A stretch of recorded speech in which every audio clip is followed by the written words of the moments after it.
met that dude, Duke the Jeweler, the night before. We was gambling. The next day, dude followed us to the concert. When we left out the concert, we under the garage. Dude went to his car by himself and walked down to the parking lot. As Jay Prince, over the years, the decades of doing whatever he's doing, he's been having a way of brainwashing people. Oh, yeah? To thinking he's doing one thing when he really up to a next. These industry, these street homie, they're projecting these rules and then coming here playing like they admirable men with street rules and street exit. Nah, homie, them little was set up that night. The streets have been buzzing ever since. Boosie finally broke his silence and called out Jay Prince Jr. by name, throwing gasoline on one of the dirtiest scandals the rap game has seen in years. For the longest time, the blame for Duke, the jeweler's tragic death, fell on Boosie, with folks whispering that he lined Duke up, set him in the wrong place at the wrong time, and maybe even orchestrated the whole thing. But now the Baton Rouge rapper is turning the tables, claiming he was used as a fall guy, while the real puppeteer sat back and let him drown in accusations. The heat is shifting to Houston's most infamous family, mob ties, and the narrative is changing fast.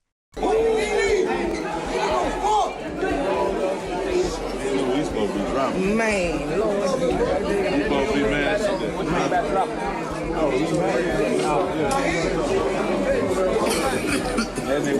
What went down that night wasn't just a robbery gone bad.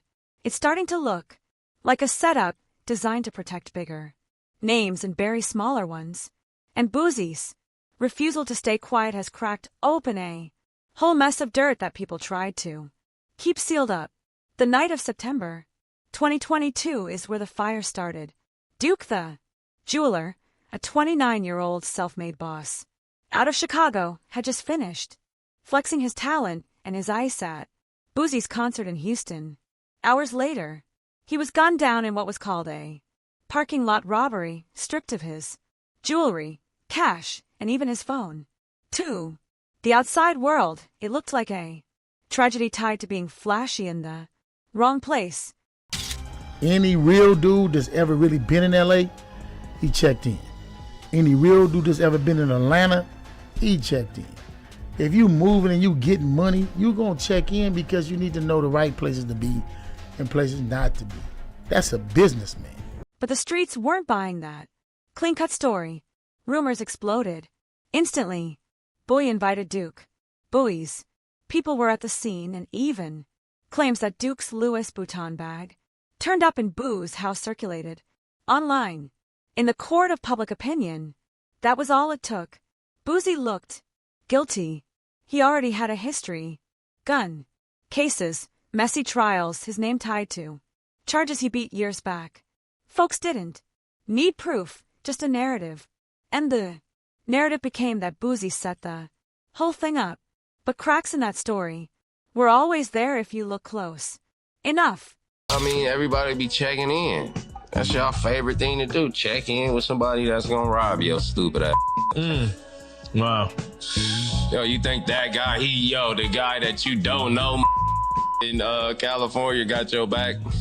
First, Duke wasn't killed in Baton Rouge, Boosie's territory. He was taken out in Houston, a city that's not under Boosie's control, but firmly under the grip of Jay Prince Jr. and his mob ties network. And second, Duke wasn't just some random victim who got caught slipping. He was at a dice game, one of those high-stakes setups where egos and money collide. And sitting at that same table was none other than Jay Prince Jr. himself. That detail flipped the conversation, because if Duke was surrounded by mob ties, then how could Boosie be the mastermind? You heard Junior was the father, and after your mom did her due diligence, what was your thoughts? I think that this girl that had the baby, I think she used to work around Junior. So I believe bro bumped into her around Junior, you know what I'm saying? Suddenly, the whispers began to shift, with people asking the obvious. If mob ties runs Houston, why would an outsider like Boosie risk pulling a stunt in someone else's city? As one Houston local bluntly said online, why would boys set a robbery up in a place He's not from. That would be bold and disrespectful. The street started side, eyeing the princes. Bowie's decision to finally speak up turned the whole thing on its head. He made it clear he didn't know Duke personally like that. They met casually at a dice game and Duke came to his concert the next day. Hours later, Duke was gone. That's not a friendship or a partnership. That's coincidence.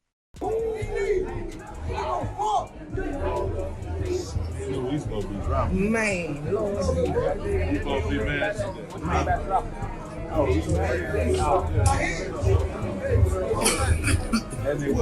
But coincidence was all folks needed to make Boosie the scapegoat because he was already easy to frame. His past made him the perfect target for blame, while J. Prince Jr. stayed in the shadows, controlling narratives through silence. And in the rap world, silence can be louder than words. People began piecing together that Boosie wasn't just in the wrong place at the wrong time. He was deliberately positioned as the bait. When someone needs to take the fall, you pick the guy with the most baggage, the one already seen as guilty in the eyes of the public. That was Boosie to a T. The more the story unraveled, the messier it got. Wack 100 jumped in and didn't bite his tongue for a second. He set it straight. The dice game wasn't some friendly gamble. It was rigged. According to him, Duke hit too hard at the table, winning when he wasn't supposed to, and that broke the system. You can't outplay a table that's fixed, because the whole setup is controlled by the crew running it. he was walking to his car or something, some dude tried to rob him. Some dudes tried to rob him. I had just met dude yesterday. We was in a garage. He must have walked outside to the parking lot. We was in a garage. We heard this. Wack claimed J. Prince Jr. circle, including dudes like Lil Cam, were behind the so-called robbery. He painted a picture of Duke falling into a trap, and when he slipped, he paid with his life. To Wack, this wasn't some tragic, random robbery. This was mob ties, flexing control, punishing someone who wasn't supposed to win. That's not protection. That's predatory power. If you think about him, here's a clown. Like, I love the hip-hop culture. I'm in love with the hip-hop culture. Blood, sweat, and tears went in my movement for the hip-hop culture. Charleston White doubled down on the same point, calling Duke's death preventable. He dragged the whole check-in culture for what it really is. Extortion dressed up as protection. He said, plain and simple. Artists and influencers pull up to Houston thinking mob ties will keep them safe. But what they're really doing is walking into shark-infested waters. Duke checked in, and instead of being guarded, he was surrounded, played, and clipped. Charleston's take hit home because it exposed how fragile the rap ecosystem really is. Duke wasn't some reckless kid showing off. He was a professional, a businessman who trusted the wrong system. But in mob ties world, naive can be fatal. Charleston didn't sugarcoat it either. He called it ritualistic, a setup that spoke to a deeper sickness in the industry where silence and compliance keep people alive, while truth tellers get buried. And while all this was circling, Boosie sat at the center of the storm, forced to wear the mask of guilt he swears he never deserved. But by breaking that silence and calling out J. Prince Jr., he didn't just defend himself. He cracked open the very foundation of fear that's been holding Houston's rap politics together. As the noise grew louder, the cracks in mob ties' empire started showing for real. It wasn't just Boosie pointing the finger. Other big voices in the culture were chiming in, and their words carried weight. Wack 100 was already blasting J. Prince Jr., but then Charleston White jumped in too. And when Charleston talks, he doesn't hold back. He painted Houston as a jungle, where mob ties turned the check-in system into a death trap. He flat out said Duke was led into a rigged environment, believing he was secure when In reality, he was standing in the lion's den. Think about it. How does somebody check in, do everything by the book, and still end up dead? Charleston said it. Clear. That ain't protection. That's extortion with a fake smile. And if that wasn't enough, he widened the conversation to show that this isn't just a Houston problem. It's industry-wide. Out west, Biggie been accused of the same thing. Rappers like PNB Rock allegedly checked in only to end up robbed or worse. Even Schoolboy Q said, at best, rappers are getting robbed by the same people they checked in with. That's not safety. That's business built on fear. The more people spoke, the clearer it became. Duke didn't just lose a dice game. He lost his life to a power system designed to keep certain people untouchable. And it wasn't lost on anybody that the same system failed Takeoff, too. He checked in. He was surrounded by mob ties. And he still got hit in Houston. That wasn't coincidence. That was consistency. Boosie used that exact point to back himself up, saying, how could I be the one lining people up when even stars like Takeoff get clipped in Houston? And the streets listened because the pattern was impossible to ignore.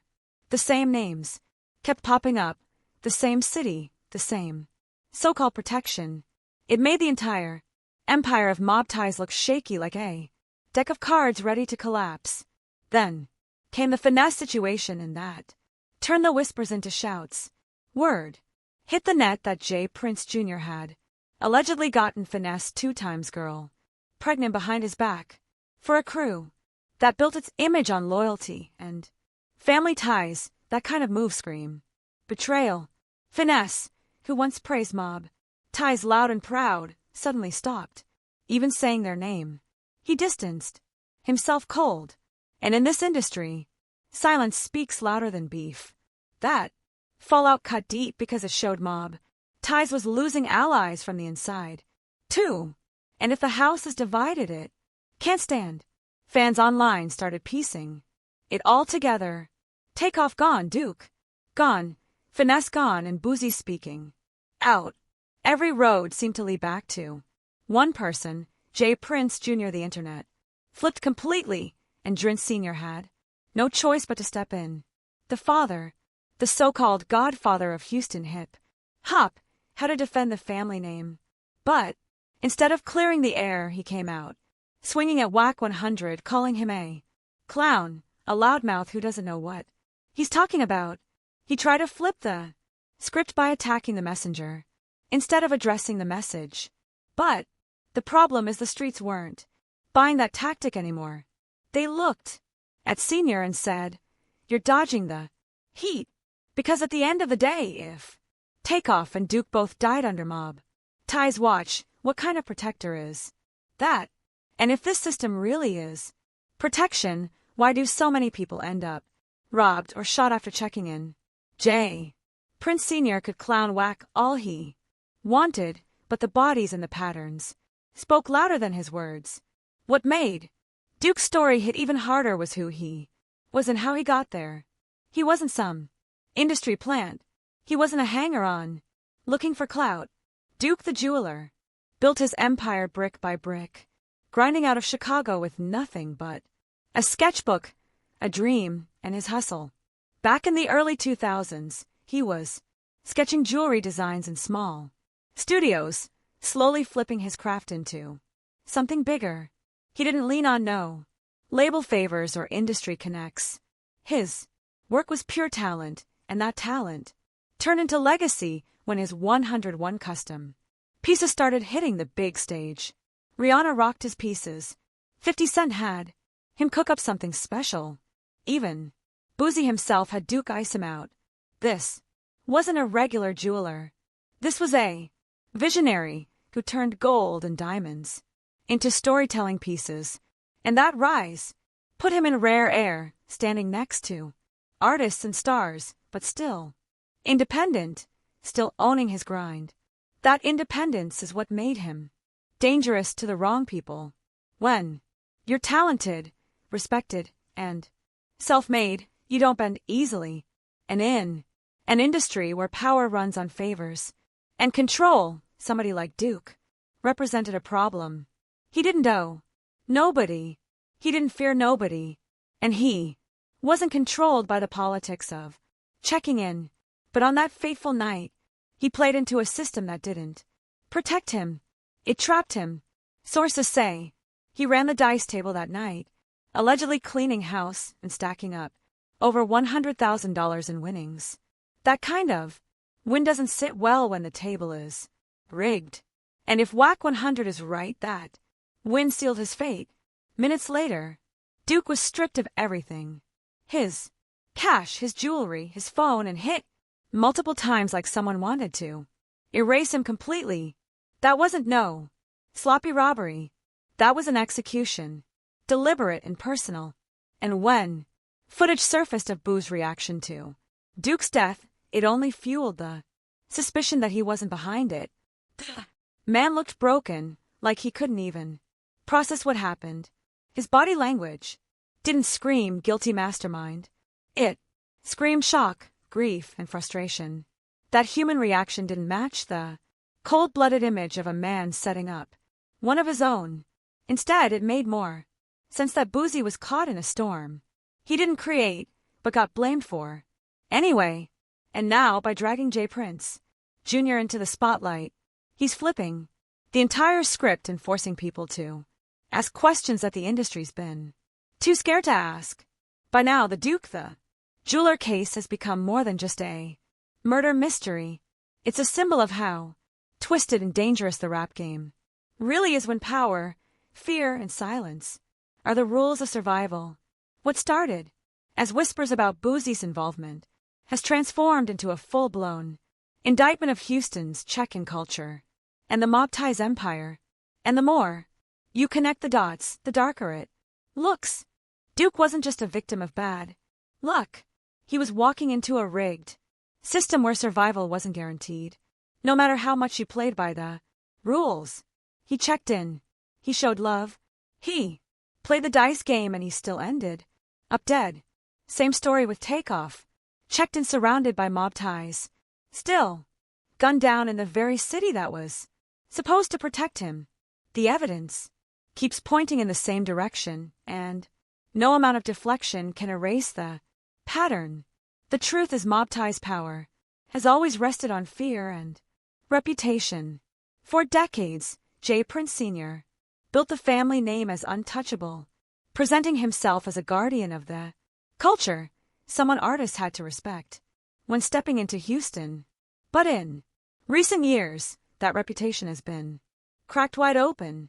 The dice games, the extortion claims, the setups, it all paints a picture of a system that isn't protecting rappers but exploiting them. And once you see it for what it is, you can't unsee it. Even the fans online are piecing it together, with some bluntly saying J. Prince set him up, not Boosie. Those comments aren't isolated. They're the collective voice of people who are no longer buying the official story. And let's not forget how personal this hit feels. Duke wasn't just another flashy jeweler showing off ice. He was a respected craftsman, a self-made entrepreneur who created art with his hands. His pieces carried stories, legacy, and authenticity.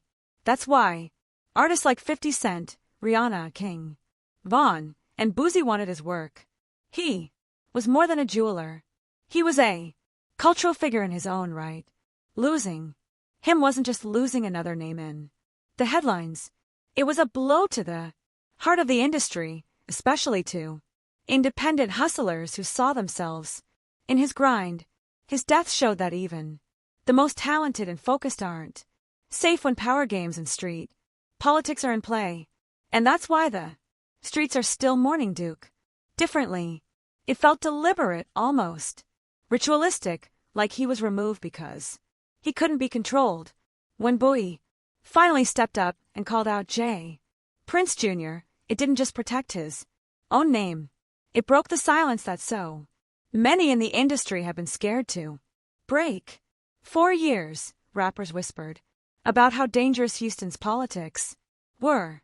But nobody wanted to risk saying it out loud. Now the floodgates are opening. Wack 100 said the dice game was rigged. Charleston White said mob ties turned protection into extortion. Even 50 Cent stirred the pot with cryptic reposts that had people raising eyebrows. And then the fallout with finesse 2 times drove the point home.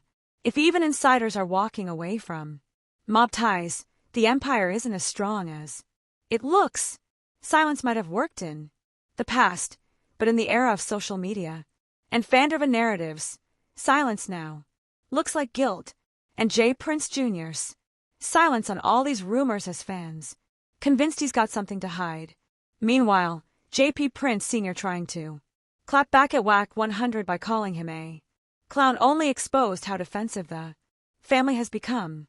Because if you're really clean, you don't need to insult your critics. You show proof. You clear your name. You speak directly to the people. Instead, all the public sees is dodging and name-calling while bodies pile up and unanswered questions grow louder. The coroner's report on Takeoff's death said he was hit multiple times in the head and torso. That's not some stray bullet from crossfire. That's precision. That's intentional. And when you put Duke's execution-style killing right next to it, the pattern screams louder than any denial. What's left now is a crumbling facade. The empire that once scared artists into silences, being questioned in the open. Fans, rappers, bloggers, even insiders, they're all connecting the dots and pointing in the same direction. Mob ties build its brand on fear and respect. But now it's being exposed as the very opposite of what it claimed to be. Instead of protection, it's extortion. Instead of loyalty, it's betrayal. Instead of safety, it's setups. And Duke's death is the case that finally made people stop whispering and start talking. Boosie may have been blamed at first, but by standing up and speaking out, he's forcing the culture to confront the uncomfortable truth. The game has been dirty for years, and the people running it aren't as untouchable as they want you to believe. So where does it all go from here? That's the million-dollar question. If the empire is cracking, more voices might come forward. If silence equals survival, then speaking out equals risk. But it also equals change. The industry can't heal if everybody stays quiet. And Duke's death proved just how high the cost of silence can be. Maybe more. Rappers will start breaking away from the old system, refusing to check in, refusing to play games that are stacked against them. Or maybe the cycle continues until more lives are lost. Either way, the conversation has already shifted and the spotlight is finally on mob ties instead of Boosie. What was once a closed-door secret is now public debate, and the pressure isn't going away anytime soon. Boosie said it best when he flipped the script. Y'all tried to line me up. Whether the world believes him or not, one thing is clear. He's no longer the scapegoat in this story. The mask is slipping. The empire is shaking. And the streets are watching closely to see who's brave enough to speak next, or who might vanish for daring to tell the truth.